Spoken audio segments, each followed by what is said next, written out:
মঙ্গলবার এসটিজিটি 2022 সালে কোয়ালিফাইড ছাত্রছাত্রীরা বিক্ষোভ প্রদর্শন করেন টিআরবিটি অফিসের সামনে। তাদের দাবি অতি সত্ত্ব তাদের ফলাফল প্রকাশ করে একসঙ্গে সকলকে নিয়োগ করার জন্য 2022 সাল থেকে এসটিজিটির ক্যান্ডিডেটরা রাজ্য সরকার এবং অর্থ দপ্তরের কাছে অনেকবার ভিজিট করে নিয়োগ করার জন্য, কিন্তু আশ্চর্যজনক বিষয় হলো বিষয়টা স্তব্ধ হয়ে আছে। এটার ক্ষেত্রে কোনো ব্যবস্থা নিচ্ছে না রাজ্য সরকার, এটার কোনো কুল কিনারা হচ্ছে না। ওদের বক্তব্য বর্তমানে অনেক পোস্ট খালি আছে, কিন্তু রাজ্য সরকার কেন এই পাশ করা ছাত্রছাত্রীদের নিয়োগ করছে না সে বিষয়ে প্রশ্ন করল এসটিজিটি কোয়ালিফাইড ছাত্ররা।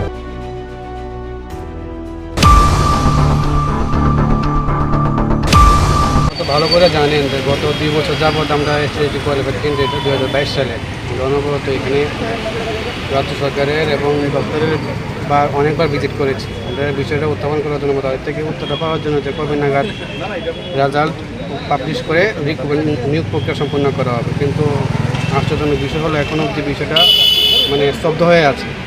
তাও শিক্ষক নিয়োগ প্রক্রিয়া তো শুধু আমাদেরটা না, ক্যাটার ক্ষেত্রে একই অবস্থা। তো যাই হোক, আপনারা ভালো করে জানেন 2022 সালে যখন নোটিফিকেশন আউট হয়েছিল তো এটা ভুল হয়েছিল নোটিফিকেশন, যার জন্য কেস হয়েছিল। তো কেসের সমস্যার সমাধান তো ওই সময় করে দিয়েছিল হাইকোর্টে, এরপরে হাইকোর্টে ডিসেম্বর মাসে তো জাজমেন্টে ক্লিয়ার লেখা দিয়েছিল যাতে রিজার্ভেশন মার্কে ফলো করতে লাগবে। এটা স্বাভাবিক বিষয়। আমরা ভারত কিছু দেখেছি যে বিভিন্ন জায়গার যখন নিয়োগ প্রক্রিয়া হয়, সেটা চাকরির ক্ষেত্রে হোক আর ভর্তির ক্ষেত্রে হোক, রিজার্ভেশন মার্কে ফলো করতে হয়। যেখানে ইউআর 51%, এসসি 17%, এসসি 31%।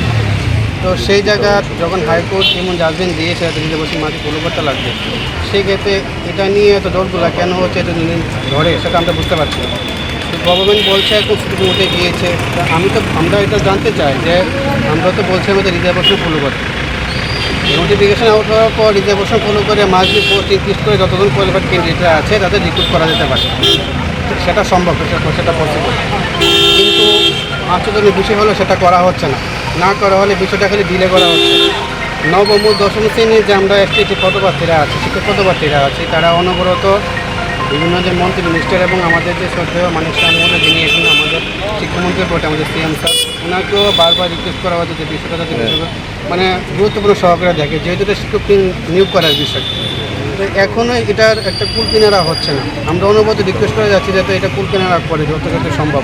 কারণ দেখা যাচ্ছে অনেকাংশে সোশ্যাল মিডিয়ার মধ্যে অনেকে দোষারোপ আমাদের করছে যে আমাদের জন্য নাকি নেক্সট পরীক্ষা হচ্ছে না, কিন্তু আমরা তো অনবরত তাদেরকে রিকোয়েস্ট করছি যাতে রেজাল্ট শেষ করে দিন, রিজার্ভেশন ফলো করে পোস্ট অনেক করে আছে। আমি আপনাকে 8 রিপোর্ট দেখাতে পারবো, 5 উপরে পোস্ট করে আছে। এত ক্যান্ডিডেট পাস করে নিয়ে 5 ভাগে 1 মনে কোয়ালিফাইড করিনি। যা আমরা আবার অনেকে বলে যে আমরা কী করে জানি আমরা এতজন কোয়ালিফাইড করেছি। টিআরবিটি আমাদের একটা উত্তরপত্র যে পরীক্ষা করেছি, উত্তরপত্রের ভিত্তিতে যেমন তারা বলতে পারে আমরা পাস করেছি, সে আমরা বলতে পারি আমরা পাস করেছি, কোয়ালিফাইড করেছি।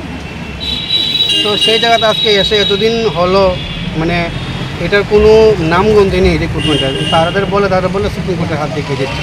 তো আমি আমাদের সবার বক্তব্য এটাই যে সুপ্রিম কোর্টে কেন যাওয়া হল, হাইকোর্টে যে রাজবেন দিয়েছে সেটা সাফিসিয়েন্ট নাকি, যাতে রিজার্ভেশন ফলো করে পোস্ট ইনক্রিজ করে সবাই রিক্রুট করা হয়। আমরা জানি যে সব কিছুর ক্ষেত্রে রিজার্ভেশন মার্জিন ফলো করতে লাগে। গতকালের পর থেকে আমরা নিউজ করে দেখলাম সংরক্ষণ নিয়ে একটা কথা উঠেছিল যে একটা জায়গায় নিয়োগের সাথে সংরক্ষণ মানা হয়নি, সেখানে সংরক্ষণ মানতে লাগবে। ফিজিটের ক্ষেত্রে আপনাকে এটা বলে রাখতে